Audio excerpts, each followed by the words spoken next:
Hello everyone, it's Books&Looks TV. If you haven't already, be sure to like, comment, subscribe. Today I'm going to talk about this movie I watched called Secret Society on Tubi. I know Tubi is like supposed to be this low budget film, whatever app, but it has a lot of independent black movies and I like independent black movies. I was speaking to my friend and we like exchange recommended movies on Netflix or Tubi or just anywhere, and she told me to watch it. And so without like looking at it too much, I was like, okay, I'll watch it. And so I was really surprised about what I saw. I will say some spoilers, so if you want to watch it, you might not want to listen to me, or if you decide who can still watch it after somebody spoils it, you should listen.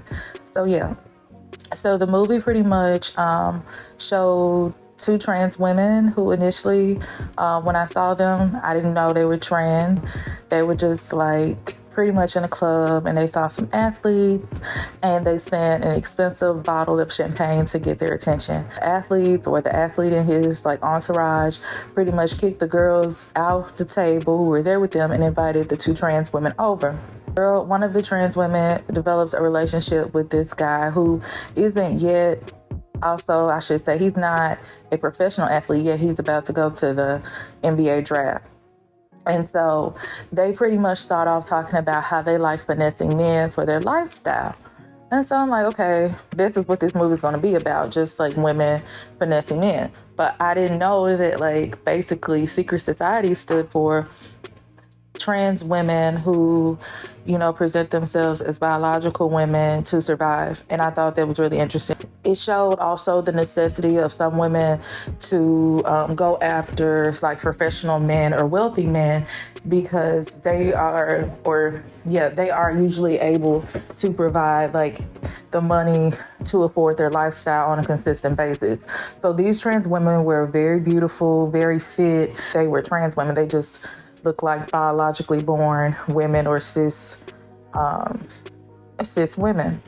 And so the sad part was, again, going back to the meaning of the movie, was that they had to keep it a secret often because it's like dangerous and like you hear about it all the time. But what I liked about this movie is you got to really kind of see inside of the life of trans women and how like they have to really be secretive about it. So there were times where they, you know, would take a shower and like they would have to hide it from the man they were dealing with, or, you know, if they were to have sex, they would want to have it in the dark. I like that it also addressed the misconception that trans women want to trick men for their own like evil benefit. It's mostly because like, or at least how to me it was presented in the movie, it was like it's so dangerous to say like they're trans women. So ironically, especially in the black community, and there was, don't get me wrong, there was like one black man who told one of the women, like, I knew you were a trans woman, but I don't care. The other men who ironically accepted the women were white men who said, you know, I'm gay. They were wealthy. They didn't care. And one of the women happened to marry that man, and she kind of lived a comfortable lifestyle. Unfortunately, it's like, well, I was kind of skeptical at first of her marrying the man because she didn't know him that long. But I do think sometimes in certain scenarios and relationships, people find it, or some people get love bombed, but also people find it hard to connect with some certain other people and they get in relationships. And maybe that's the same as love bombing. But initially when I saw like this white man hurry up and propose to this trans woman, I was like, oh, he's going to be abusive. But it turns out like that he wasn't necessarily abusive. Like he never abused her in the movie, but it was just shocking to me. But anyways, he provided her like a really nice life. She moved into like some LA suburbs, but in the back of my mind, I'm just gonna be like, there's gonna be a twist. When is he gonna start abusing her? Because who married someone in that short of a time? The second trans woman, she kind of wasn't as lucky. Like she would always like kind of be found out about.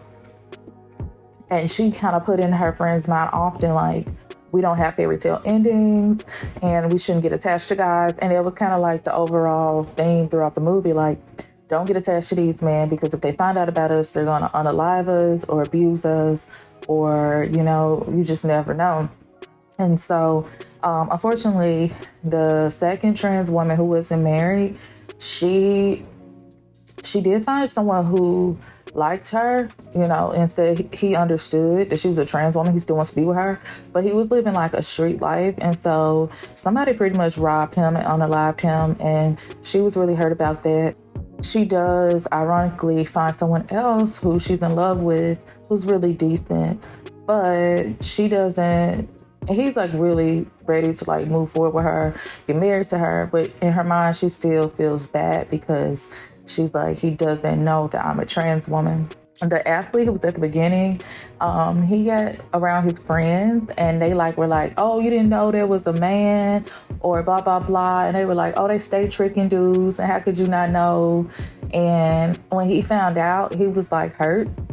And so he was like, don't let anybody find out about this. It's going to hurt my career, blah, blah, blah. And he broke up with her. So she was hurt. That was like her first heartbreak. He tells his cousin, which they don't show in the movie, and the cousin kind of gets out of prison. Ironically, it was that guy who was like the celebrity bae, like the biracial dude with the pretty eyes. He was also a criminal in the movie, so I thought that was crazy and a lot of light-skin privilege. But anyway, and so he tries to like pretty much unalive them, and he's just angry, and he does like he kills the woman who got married. And so yeah, it was kind of sad. Like, the woman, she did leave her friend money and stuff.